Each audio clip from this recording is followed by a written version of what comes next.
Hi guys, Varun. நம்ம என்ன பார்க்க போகிறோன்னா, நம்ம பைக்கோட மைலேஜ். நம்ம பைக் வந்து என்ன மைலேஜ் தருதுன்னு லாஸ்ட் வீடியோவில் நிறைய பேர் கமெண்ட்ஸில் கேட்டிருந்தீங்க. இன்றைக்கி அதை வந்து நம்ம செக் பண்ணி பார்க்கலாம். நானே இது வரையும் செக் பண்ணதில்லை. ஸோ வந்துட்டு நம்ம வந்து இன்றைக்கி ட்ரை பண்ணி பார்க்கலாம் எவ்வளோ மைலேஜ் நம்ம பைக் வந்து கரெக்டாக தருதுன்னு. நான் வந்துட்டு பைக்கில் வந்துட்டு இப்போதைக்கு வந்து டேங்க் ஃபில் பண்ணி வச்சுருக்கேன். பார்த்திங்கன்னா தெரியும், டேங்க் வந்து கரெக்டாக ஃபுல்லாக இருக்குது. இது வந்து எனக்கு ஆல்மோஸ்ட் 1650 கிட்ட ஆயிடுச்சு. அதாவது நான் வந்து பவர் பெட்ரோல் போட்டிருக்கேன். ஸோ பவர் பெட்ரோல் போட்டு டேங்க் ஃபில் பண்ணனால வந்துட்டு எனக்கு 1650 சம்திங் ஏதோ வந்துச்சு. இப்போ வந்து நம்ம வந்து பைக்கை வந்து ஸ்டார்ட் பண்ணி பார்க்கலாம். ஸோ வந்து எவ்வளோ தூரம் வந்துட்டு நான் ஓட்ட போகிறேன்னா, ஒரு 70 கிலோமீட்டர் ஸ்பீட் பார்த்திங்கன்னா வந்துட்டு 70 to 80 அந்த ரேஞ்சில் வந்து நான் வந்துட்டு ஸ்பீடை வந்து க்ரூஸ் பண்ணலான்ட்டு இருக்கேன். அதே நேரத்தில் வந்துட்டு என்னோடய வெயிட் வந்து 70 kgs. ஸோ பார்க்கலாம் என்னோடய வெயிட். இதில் வந்துட்டு இப்போ நம்ம வந்து இதை செட் பண்ணிக்கலாம். ட்ரிப்பை வந்து நம்ம வந்து ரீசெட் பண்ணிக்கலாம். ஓகே, இப்போ ஸ்டார்ட் பண்ணிக்கலாம். ஓட்டி பார்க்கலாம் எவ்வளோ தூரம் வந்துட்டு நம்மளோட பைக் வந்து 80, அதாவது 70 கிலோமீட்டருக்கு வந்துட்டு எவ்வளோ மைலேஜ் தருதுன்னு வந்து நம்ம பார்க்கலாம். எவ்வளோ வருதுன்னு ஸ்டார்ட் பண்ணி போகலாம். நம்ம பைக் வந்து இப்போ வந்து ஸ்ட்ரீட் மோடில் இருக்குது. ஸ்ட்ரீட் மோடில் வந்துட்டு எவ்வளோ மைலேஜ் தருதுன்னு பார்க்கலாம். 70 கிலோமீட்டர்ஸ். நான் வந்துட்டு 70 கிலோமீட்டர்ஸ் வந்து டிராஃபிக்கில் அந்த மாதிரி ஓட்டல. லைக் வந்துட்டு ஹைவே, அதாவது இங்கே பெங்களூர் ஹைவே, அந்த ஹைவேயில் இப்போ வந்து நான் வந்து எடுத்துகிட்டு வண்டியை போகலான்ருக்கேன். போகிறது வந்துட்டு ஒரு 35 கிலோமீட்டர்ஸ் அண்ட் வர்றது ஒரு 35 கிலோமீட்டர்ஸ். ஸோ டோட்டலி வந்துட்டு 70 கிலோமீட்டர்ஸ் நம்ம வந்து பண்ண போகிறோம். நம்ம ஒரு வழியாக வந்துட்டு பெங்களூர் ஹைவே கிட்ட வந்துட்டோம்.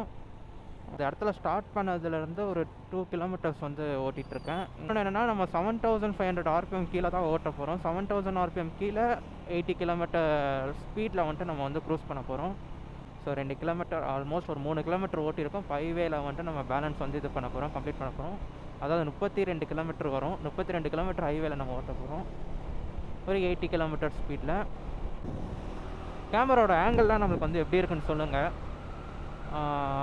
நாய்ஸியாக இருக்கும்னு நினைக்கிறேன் இப்போ எனக்கு தெரிஞ்சு. சர்வீஸ் ரோட்லேருந்து வந்து மெயின், அதாவது அந்த ஹைவேல ஏற போகிறோம். இதுவரையும் நான் வந்ததில் எனக்கு வந்துட்டு பர் லிட்டருக்கு வந்து நம்ம பைக் வந்து எவ்வளோ மைலேஜ் கட்டுதுன்னா பரவாயில்ல, எனக்கே வந்துட்டு ஆச்சரியமாக இருக்குது. லைக் 27.6 கிலோமீட்டர் வந்து தருன்னு போட்டிருக்கு. ஒரு வழியாக கைஸ் நம்ம வந்து ஃபஸ்ட் வந்து இந்த ஹைவேல இருக்கிற ஃபஸ்ட்டு டோல்கேட்டுக்கு வந்திருக்கோம். இது வந்து எந்த டோல்கேட்னா, ரெட் ஹில்ஸ் போகிற வழி இது. எந்த ஊர்லாம் எனக்கு தெரியல. ஓகே, நம்ம வண்டிக்கு ஃபீஸ் இல்லாதது ஒரு நல்ல விஷயம். நம்ம அது ஸ்டார்டிங்கே நம்ம பே பண்ணுறதுனால இல்லை. R15 எல்லாம் நிற்கிதுப்பா அந்த இடத்துல.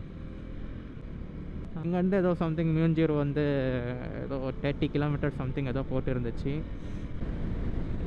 இதுவரையுமே நம்ம வந்து 80 அந்த ரேஞ்சில் வந்துட்டு 80, 75, 80, 81, 82 அந்த ரேஞ்சில் வந்துட்டு க்ரூஸ் பண்ணிகிட்ருக்கோம். 30 கிலோமீட்டர்ஸ் வந்து கம்ப்ளீட் பண்ணியிருக்கோம். அந்த இடத்துல இறங்குறதுக்கு எங்கேயுமே இடமே இல்லை. ஸோ நம்ம இப்போ வந்து யூட்டன் போடணும். யூட்டன் போட்டு ரிட்டர்ன் வந்துட்டு நான் எந்த பங்க்கில் போட்டேனோ அதே பங்க்கில் வந்து அதே பங்க்குக்கு வந்து திரும்பவும் போகணும்.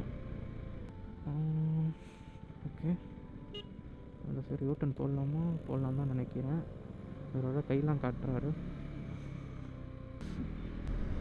இங்கே வந்து நான் கரெக்டாக 80ல் போகும்போது எனக்கு இந்த வைப்ரேஷன்னு சொல்லப்போனால் சுத்தமாக இல்லைன்னே சொல்லலாம்.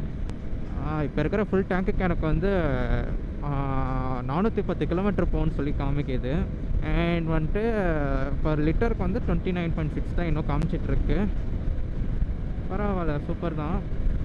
ஓகே, 30.1 இதுக்கு மேலே வந்து காமிக்குதான்னு பார்க்கலாம். ஃப்ரெண்டு அவருக்கு வந்து 17 நம்ம தான் தருதுன்னு சொல்லிட்டு ரொம்ப கஷ்டப்பட்டு என்கிட்ட வந்து சொல்லிட்டு இருந்தார். ஆனால் நம்ம பைக் வந்து ஒரு 30 பர் லிட்டருக்கு தருதுன்னு சொல்லிட்டு போட்டிருக்கு. எனக்கு வந்து அது ரொம்ப ஆச்சரியமாக இருக்குது. சொன்ன மாதிரியே வந்துட்டு 85 அந்த ரேஞ்சு, 80லேருந்து 85 ஓட்டினா அது வந்து ரொம்ப ஃபாஸ்ட்டாகவே வந்துட்டு இன்க்ரீஸ் ஆகுது. Which is great. ஸோ வந்து ரொம்ப நல்ல விஷயம் அது. அப்போ நம்ம வந்து ஒரு 90ல் க்ரூஸ் பண்ணும்போது கூட நமக்கு வந்து கண்டிப்பாக வந்து கிடைக்கும் போல இருக்குது. ஒரு 31.0, ஸோ 31 லிட்டர் வந்து பர் லிட்டருக்கு கிடைக்குதுன்னு வந்து எனக்கு வந்து இதில் காட்டுது. Really great. இந்த ஸ்பீடில் வந்துட்டு யாருங்க வந்து டியூக் 390 வந்து மைலேஜ் அதெல்லாம் சொல்கிறாங்க. ஸோ பாருங்கள், பர் லிட்டருக்கு வந்து 31 தருது. கரெக்டாக ஓட்ட வேண்டியவங்க ஓட்டினா கரெக்டாக அந்த ஸ்மூத்தாக ஆர்பிஎம் வந்து கரெக்டாக அந்த லோவர் ஆர்பிஎம்மில் வச்சு பொறுமையாக க்ரூஸ் பண்ணால் கண்டிப்பாக வந்துட்டு 31.31 தருதுன்னு வந்து எதிர்பார்க்கலாம். 30க்கு மேலே தருது. 30க்கு மேலே தர்றதே ஒரு பெரிய விஷயம் தான். டூரிங்க்கு பார்த்தீங்கன்னா இந்த வண்டி கண்டிப்பாக வந்து பெஸ்ட்டு தாங்க. ஏன்னா ஒரு அப்பர் ரைடர் பொசிஷன் எனக்கு வந்து இது வரையும் பெயின் எதுவும் இல்லை.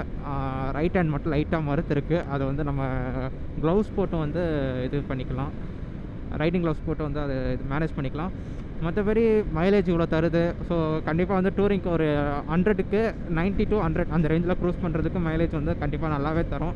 நல்லா ஸ்லோ ஸ்பீடில் ரோலியாக வந்துட்டு ஹைவேலேருந்து கீழே இறங்கிட்டோம். ஸோ இனிமேட்டு ஹைவே கிடையாது. அண்ட் இது வரைக்கும் 61 கிலோமீட்டர் போயிருக்கு. இன்னும் கொஞ்சம் தூரம் வந்துட்டு பங்க்கு பரவாயில்ல. எனக்கு தெரிஞ்சு 31.7 வரைக்கும் காமிச்சிச்சு. ஆல்மோஸ்ட் வந்து 32 கிலோமீட்டர் கிட்ட. அது வந்து பெட்ரோல் வந்து நம்ம வந்து ரீஃபில் பண்ணி பார்க்கணும். ஸோ பெட்ரோல் ரீஃபில் பண்ணுற பெட்ரோல் பங்க் போயிட்டு நான் வந்துட்டு சொல்கிறேன். இங்கே வந்து பெட்ரோல் பங்க் கரெக்டாக ஒரு 10 கிலோமீட்டர்ஸ் இருக்கும். ஸோ 10 கிலோமீட்டர்ஸில் வந்து நான் வந்து அப்டேட் கொடுக்குறேன். பங்க்கு கிட்ட வந்துட்டோம். ஸோ இது வரையும் பார்த்திங்கன்னா 67.1 கிலோமீட்டர் காமிக்குது. ஸோ நம்ம வந்து மைலேஜ் வந்து இன்றைக்கி பார்த்துடலாம் எவ்வளோ தான் தருதுன்னு சொல்லிட்டு. Okay bro.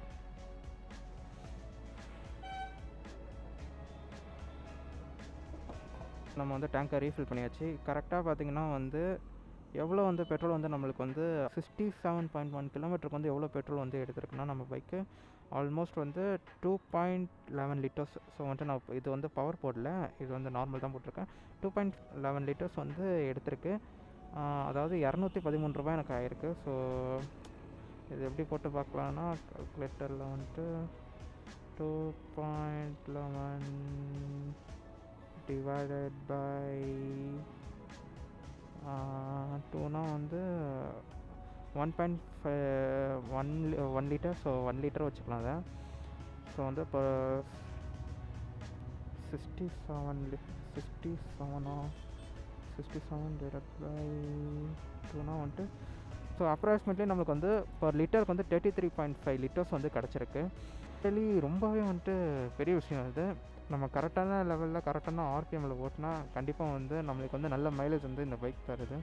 ஸோ நிறையா பேர் சொல்கிறாங்க டியூக் 390 நிறைய மைலேஜ் தராது. நிறையா பேருக்கு 15க்கு கொஞ்சம், அதாவது ஒரு 17, 16 அந்த மாதிரி தான் தருதுன்னு சொல்கிறாங்க. அவங்க வந்து மோஸ்ட்லி பவர் வந்து அதிகமாக எதிர்பார்த்து ஓட்டுறதுனால என்னமோ தெரில அந்த மாதிரி தருது. ஸோ இதோட நம்ம வந்து விலாகை வந்து முடிச்சுக்கலாம்.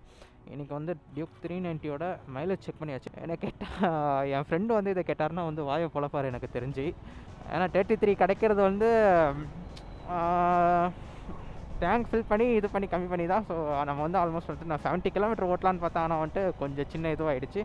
அதில் பார்க்கும்போது 67 பரவாயில்ல. அப்படி ஆயிருந்தா கூட எனக்கு வந்து நிறையாவே கிடச்சிருக்கு. சரி காய்ஸ், இதோட வந்து நம்ம வந்துட்டு விலாக் வந்து முடிச்சுக்கலாம்.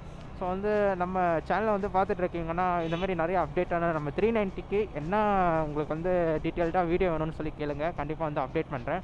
ஸோ வேறு என்னென்னா வந்துட்டு நம்ம சேனல் பார்க்குறீங்கன்னா புதுசாக பார்க்குறவங்க இருந்தாங்கன்னா சப்ஸ்கிரைப் பண்ணிட்டு பாருங்கள். அண்ட் மறக்காமல் நோட்டிஃபிகேஷன் ஆலில் போட்டுக்கோங்க. அண்ட் தம்ஸ் அப் கொடுங்க. ஸோ அது வந்து எனக்கு ஒரு பெரிய சப்போர்ட்டாக இருக்கும்.